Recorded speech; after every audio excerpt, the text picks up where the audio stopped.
dans le top 7 du mois d'octobre. Comme vous le savez, en début de mois, nous nous retournons sur le mois précédent pour voir les meilleures ventes, les 7 meilleures ventes du magasin. C'est une petite vidéo que vous aimez bien parce que ça vous permet de savoir ce qui a bien fonctionné, ça donne des idées cadeaux. Et là, moi, je l'aime bien ce top 7, Alex. Oui. Comment vas-tu? Je vais très bien. Très bien. Il a l'air très chouette. Franchement, je l'aime bien. Déjà, il commence par une très grosse surprise parce que nous sommes début novembre et il y a un jeu qui est sorti au tout dernier jour du mois d'octobre. Oui. Et il est déjà dans le top 7. Wow. C'est le 7ème, c'est Nouvelle Contrée. Alors, on vous l'a présenté énormément. Dites-vous que c'est un jeu très original dans lequel vous allez explorer les livres de votre bibliothèque. C'est un jeu où vous allez devoir, en coopérant, retrouver le sens caché de votre livre. Alors c'est très poétique. En vrai, c'est un jeu avec des marque-pages. Vous allez vous déplacer dans les pages de votre livre. Un joueur appelé explorateur va lire des passages du livre de la page sur laquelle il a atterri, et les autres vont devoir se concentrer à la fois sur le fond de ce qu'il vient de dire et sur la forme de ce qu'il a dit également. C'est très chouette, et la preuve que ça vous plaît, c'est que c'est une excellente passerelle entre le livre et le jeu de société dans un univers poétique. Enfin, on est super content de l'accueillir en 7ème place déjà, c'est une grosse surprise. Ça prouve qu'il fait un démarrage tonitruant, Nouvelle Contrée, et donc il est 7ème. En 6ème position, je vous ai dit que c'était un très beau top 7. Voici nos coups de cœur. Dune oui. Imperium, le jeu du créateur de Clank. Alors déjà, il avait ses aficionados avec Clank, et là c'est un jeu de deck building avec pose d'ouvrier, un petit peu, on le rapproche de Narak, un petit peu, il est arrivé un petit peu au même moment. Comme ça, on va poser des petits bonhommes, et puis on va aussi deck builder son petit paquet de cartes, et ces cartes-là vont vous servir à poser vos bonhommes dans différents lieux. Il y a l'univers de Dune, le film Dune est passé par là. Le Dune Imperium était en rupture, il est revenu au bon moment, au moment où le film est sorti, au moment où le jeu avait assez fait parler de lui et que beaucoup de gens étaient frustrés de ne pas pouvoir le posséder. Et il est 6ème du top, ce Dune Imperium, et ça fait bien plaisir aussi. En 5ème position, voici un autre jeu qu'on a beaucoup plébiscité. Cora, on vous l'avait présenté à la fin d'une vidéo en avant-première. C'est un jeu qu'on a énormément apprécié. Un jeu de développement de cité. Vous allez être à la tête d'une cité-état. Vous allez déplacer vos petits jetons qui indiquent votre niveau d'impôt, votre niveau de culture, votre niveau de citoyen. Enfin bref, c'est un petit jeu de pistes comme ça, avec combinaison de cartes. Il est très riche. Il y a du draft, il y a des combos de cartes, il y a de la conquête, il y a du jeu de dés, il y a de la programmation. C'est un jeu qui fonctionne extrêmement bien à 2 joueurs, mais jusqu'à 4 évidemment. C'est un jeu qui joue, cela dit, aussi rapidement. C'est un jeu qui nous a beaucoup plu et qui vous plaît aussi puisqu'il est 5ème du top 7. Ouh, quel beau top! Oui. En 4ème position, ça c'est très rare, Alex. C'est vrai. Un jeu de rôle, ou plutôt une boîte d'initiation d'un grand ancien Donjons et Dragons qui a décidé de tout laminer sur son passage, puisque la boîte d'initiation vous est proposée à 20 €.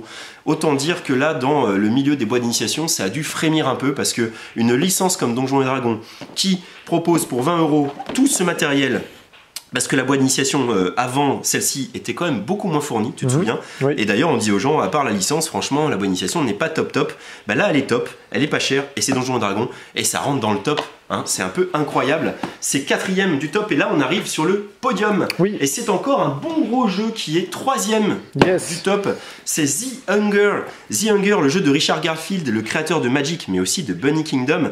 The Hunger, un jeu de deck building, comme quoi vous aimez bien les deck building, avec un thème, un peu comme dans Clank d'ailleurs, hein, c'est rigolo parce qu'on a aussi parlé de Clank dans ce top, où vous allez déplacer votre vampire pour aller sucer le sang du plus possible d'humains, et attention à ne pas sucer le sang de n'importe qui. Il y aura des humains alcoolisés, des humains épicés. Bref, vous allez deck builder avec un deck qui sera de plus en plus lourd et qui va bien simuler votre appétit trop vorace et votre incapacité à retourner au château avant le 15e tour, parce que c'est un jeu fini.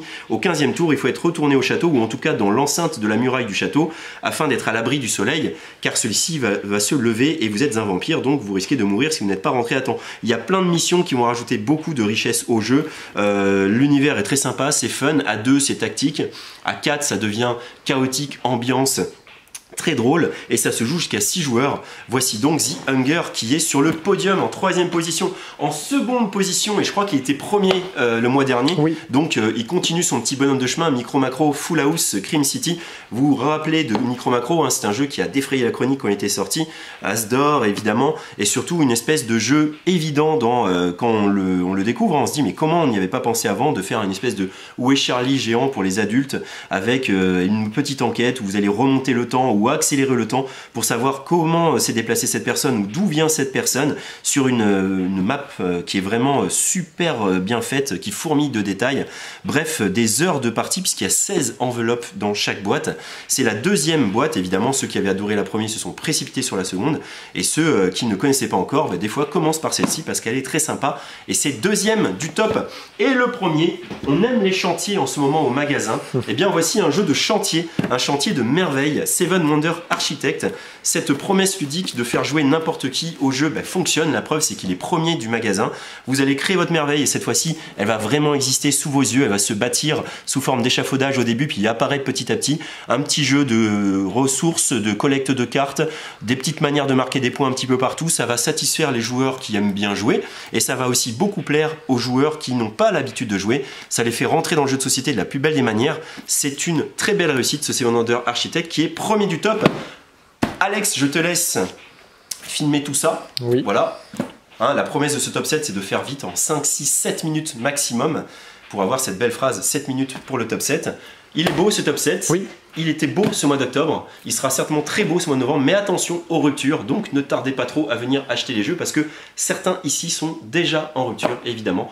D'ici là, amusez-vous bien, à très bientôt au mois prochain pour le top du mois de novembre, et d'ici là, à bientôt chez Jeux d'Écart Bordeaux bien sûr.